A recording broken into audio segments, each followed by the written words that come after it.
Hello YouTube, and welcome back to my channel. This is Some Old Elvis Guy. Thank you for joining me.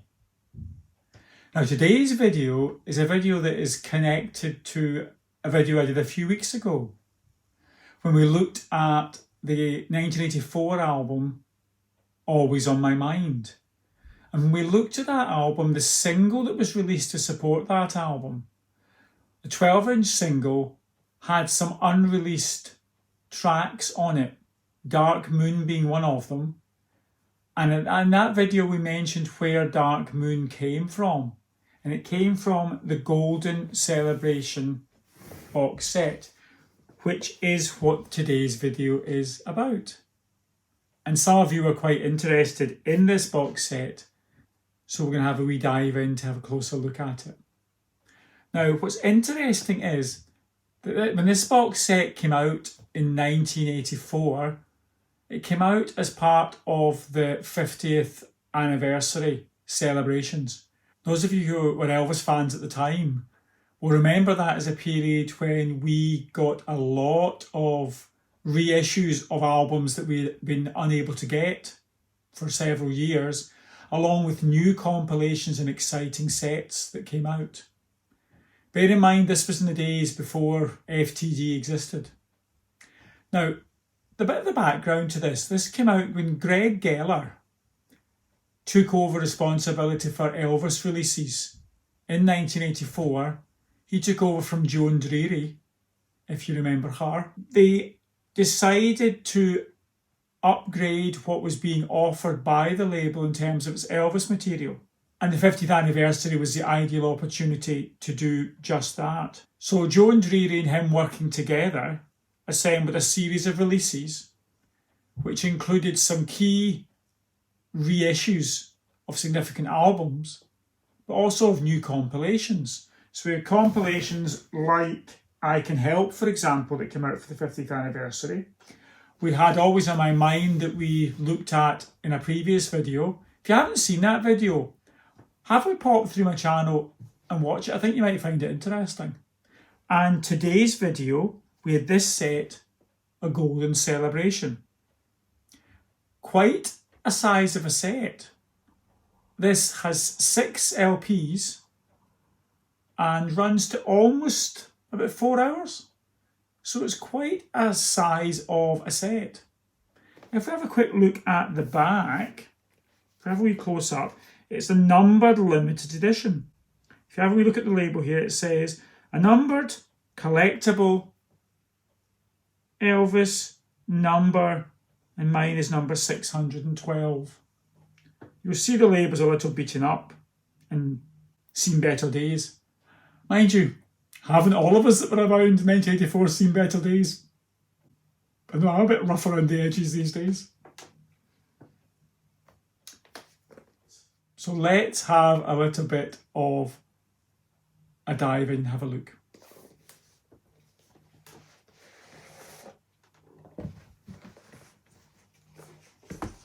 Now we have inside there first, and I'll give you a close-up of this. We have the advertising card that you often got inside these albums, but it's really quite interesting. If we have a wee look at it closely, so it's very much promoting the upcoming 50th anniversary, with this Golden Celebration set you'll see being a sort of cornerstone of that celebration. We also have, interestingly, mono reissues. They've been restored to the original mono. We have Elvis's first and second albums and Gold Records Volume 1 and Volume 2. Elvis the Rocker, which is a compilation which some of you may remember from back then. And what's interesting, have a look down at the bottom there. It's talking about new in January of 1985. It's talking about them starting to do compact discs. And that from January they'll be offered in state-of-the-art CD format. It's interesting. Those of you who were Elvis fans back then might remember the start of the CD revolution at the time and how exciting it was for this new format. But what I remember, here in the UK, we have and had a magazine called Record Collector, which some of you may remember. There may be an equivalent in the States. And that was where, here in the UK, those of us who collected records, in the days before the internet, that's where you would go to connect with dealers and people selling privately if you were trying to collect used second-hand albums that you were trying to track down rarities, etc. That was where you would go. It was a good place to find what the value of records was, to read articles about recording sessions, etc., but to connect with people and dealers where you could buy records. And I remember back about 84, 85, loads of ads starting to pop up in Record Collector from dealers trying to buy people's whole collections of vinyl. And I remember thinking at the time, I've been collecting this for I don't want to get rid of. And as time progressed through the mid-80s and onwards, I guess a lot of folk got rid of their record collections. Did you get suckered in that way and get rid of your record collection, being convinced by the hype that CD was the only way? Let me know in the comments. Thankfully, I am so grateful for this. I didn't get rid of my record collection. So I still have all my Elvis releases, back to my Camdens, etc. that I had collected over the years and have kept collecting. But it's interesting.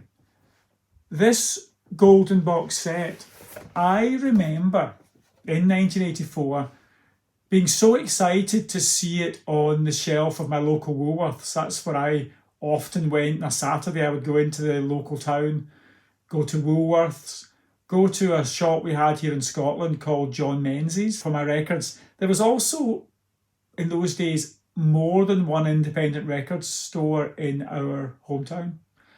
And I would go there on a Saturday and spend most of the afternoon looking at records, planning what I could save up, which Elvis record I could save up to buy. And I remember looking at this Golden Celebration box set, quite honestly, in awe of the number of unreleased tracks that were on it and things that I'd never heard before. But I seem to remember in 84, 85, this box set being around the £40-50 mark in the UK. Now, £40-50 was quite a considerable amount of money back in 1984, 1985. In those days, if I remember correctly, a single album, a new vinyl album being released in the UK, was about £5.99. If I remember correctly, in my earlier video on Always on My Mind, I'm sure I paid £5.95 for that when I bought it new. So £40-50 for a box set was a considerable sum of money in today's money, if you think about it. So I didn't buy this new. I had to seek it out later on as an adult when I had the money to buy it and buy it from a collector, because I always wanted it for all those years. So let's have a delve into this, as I say, 6 album set that runs to nearly 4 hours. So what's in the set? Let's have a closer look. This box set starts with some outtakes from the Sun sessions. Now, if we have a closer look at the front cover, and this is true for all of the covers inside this set, they have some amazing photographs from that time period and background information. Their level of care and thought that went into putting this release together is stunning. I love it. So we have some outtakes from Sun sessions, which from 54 to 55. There are 2 unreleased tracks on this box set, one of them being Dark Moon that we talked about in the Always on My Mind album video a few weeks ago. So starts with the Sun sessions. After that, the bulk of this box set is 4 LPs, which is TV material recorded from 56 to 57. And it has got all of Elvis's small screen appearances during that period of time. If we have a wee look at side 2, it's the Dorsey Brothers stage show. The historical significance of these early performances I do not think can be overstated. I believe that Elvis and what he did in these early performances had an impact on this world and changed the direction of popular music forever. Was he the first person to ever sing rock and roll? No. But was he the person that broke that through to the mainstream and had such an impact with his charisma, his voice, his ability to perform, that he shook up the music industry in a way that made it change forever? I believe he did. And this box set captures the energy of those historical moments. So we have on side 2, the Dorsey Brothers stage show. That continues on to side 3, again with the photographs there.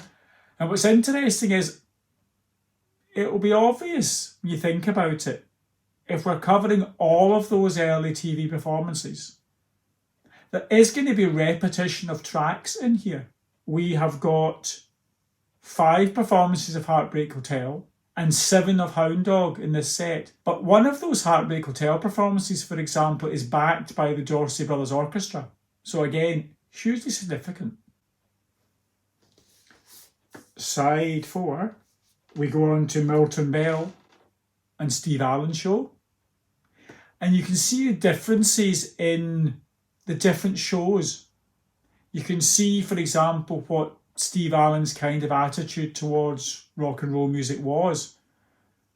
And I think it might be fair to say that Steve Allen's show booked Elvis because of the momentum Elvis had and how popular he was, rather than because Steve Allen supported rock and roll music. I'm not entirely sure that Steve Allen was all that accepting of these changes in popular music. But it's interesting that he was driven by the huge impact that Elvis was having on popular music. Now, obviously the sound quality in some of these recordings is not going to be quite what we would expect today, but it captures the vibrancy and the historical accuracy of the time. And they're wonderful. Side 5, now this is really interesting. In this set, we have Elvis's entire performance at the Mississippi Alabama Fair and Dairy Show, both the afternoon and evening shows from September the 26th of 1956 in Tupelo. And that is split over 3 sides of albums. So here we have this, again, photographs from the time and background. If we have a flip over, side 6 is the Mississippi Alabama Fair and Dairy Show again. And that continues on to side 7. Now, when we move to side 8, we move on to the Ed Sullivan Show and performances from there. If we have a closer look again, we've got amazing photographs. And the details of the dates of the shows, etc., appear on there too. It is a lovely collector's set and one that I really like. When we move on to side 9, we continue with the Ed Sullivan Show from 57 this time, from January of 57. When we go to side 10, now side 10 is really quite interesting. It's entitled Elvis at Home, and these are recordings from between 58 to 60 recorded at Elvis's home in Germany.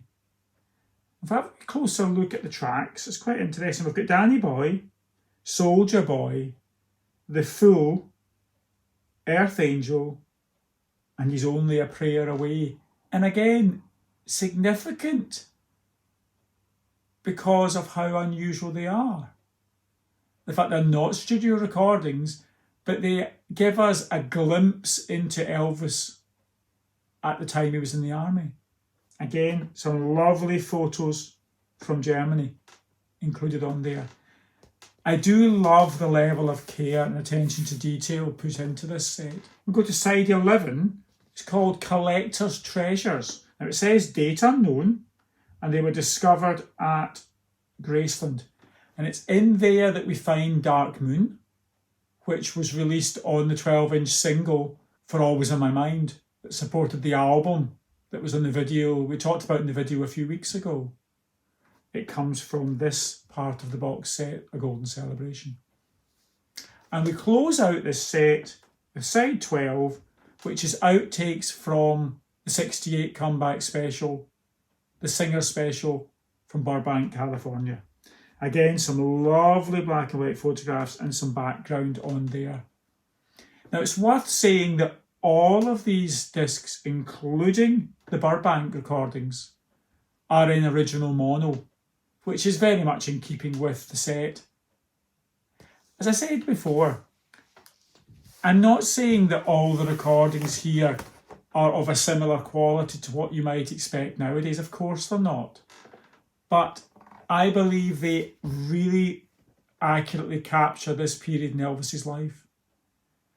And I think it's easy for us at this distance of years, so many years later, to overlook or underestimate the impact that these early performances of Elvis's had.